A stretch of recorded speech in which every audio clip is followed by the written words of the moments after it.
Samahan niyo po ako at alamin kung paano ang simpleng mga tinapay na gaya ng nakita ko ay magiging patok na holiday dessert para po sa buong pamilya. Panoorin natin ito.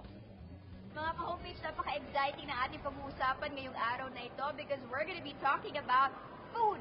And not just food, but excellent and great food. With us today is General Manager and owner of Bizoo. Hello, good day to you, ma'am. Hello, Miss Annabelle Tangco. Good morning. Hello, good Good morning. day. How are you? I'm fine, fine. Looking lovely in your hot pink apron. I love this Thank color. you. So what is this exciting food that you're going to teach us how to prepare? Well, I thought of sharing with you our pan perdu, which normally people call it the French toast. So this is not our ordinary French toast that is served during breakfast. It's a French toast with a twist. Yes. And that's what we're gonna try to make today. Tuturuan tayo ni Miss Annabelle Tangco. Alright, let's start. Yes. Okay. First of all, we bake this wonderful brioche bread.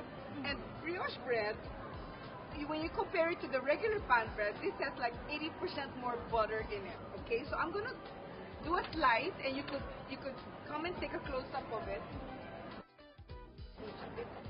There. So we have this, and then we'll put this in the side. Alright. Okay. Hindi kayo maubos ko tong bread na ito dito. Medyo ilayo natin. Ano? And so what I'm gonna do, I have this little nice cutter. You cut the side. Okay. You can actually do this. Round Okay, or one round. Circular thing, cutter, and put it to the side. So heat the pan first. Is there a preference for the kind of pan to use? Well, non-stick pan would be really nice, so you don't have a problem with it sticking. Correct. So we're gonna just toast it without oil or anything, okay? We're just gonna... Because this is buttery already. Yeah, on it's its but- own, diba? What I do is I see, it's kinda, I don't know. Okay, it's fine. We're fine here. Okay. We're okay. Then we set it aside again. We'll set it aside. Okay, next. This is a custard mixture that I made. It's like cream. This is like milk with some eggs. Is it And similar sugar? to a pancake mixture? No, it's not. You can just use milk, okay? And then I will You just dip it there. dip it here. Oh, you coat the bread already. Coat the bread With with that this custard lovely, mixture. yeah, with this lovely custard mixture. Okay. Wow! Sure pala nakakatakam na. Okay. Are we Soak supposed it there to for a let while. it stay for a while? Like for how long? Just a bit, just until the butter melts in your pan. Oh, okay. Okay, just so this is the first thing you do. And this has a little bit of sugar already inside.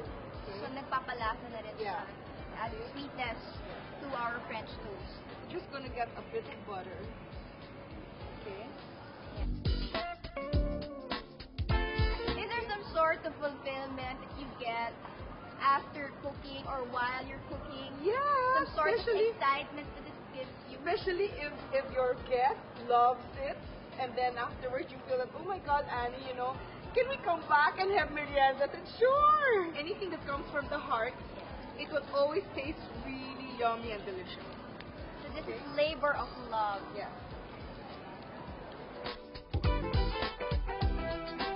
How long does it take to prepare Oh this? my God, it's like less than 30 minutes. Less than 30 minutes. So that when you suddenly have a guest in your house and you don't know what to serve them, Ito na yun. yeah, and you just have a stock of that wonderful brioche bread, just do this. In less than 30 minutes, Yeah. you serve something great and fabulous to them, Yeah. diba?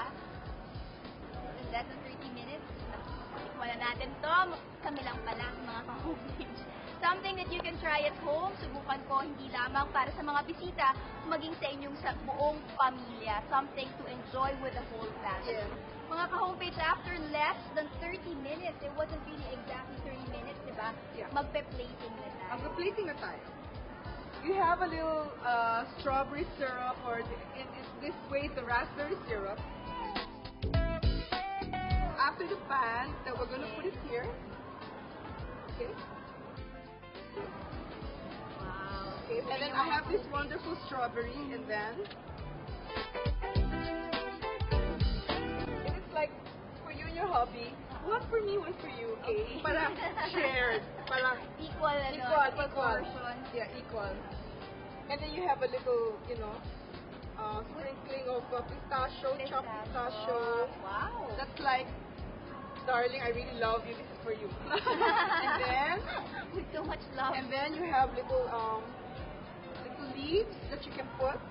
Okay. It takes the umay out actually Oh.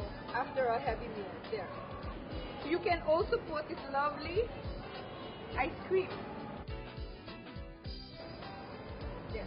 There, that's it. You have your wonderful French toast Ayan. for the two of us. Naamin na pong titikman, pero bago kami magpaalam, maybe last words for our audience, how to create that special food, whatever it is, be it the French toast or a simple palabok maybe at home, how do you give that extra to your meal when you serve it to your loved ones? Well, as what I said a while ago, it's thinking about it and being creative and having your heart into it, putting your heart into what you do, into your cooking, and they will feel it. So that's one of the ingredients that you have to put in while cooking. Lots and lots of Some love. love, yes. Miss Annabelle Tango, thank you Thank so you. much for your Thank you, time. Linis. At amin na pong susubukan itong mga ka-homepage. Gaya po ng sinabi ko kanina, this is something that you could share with the people who are very special to you. It doesn't need any occasion to serve something like this. Hindi Yes. kailangan special ang okasyon. Kahit anong araw, basta magkakasama ang buong pamilya. Magbabalik pa po ang homepage.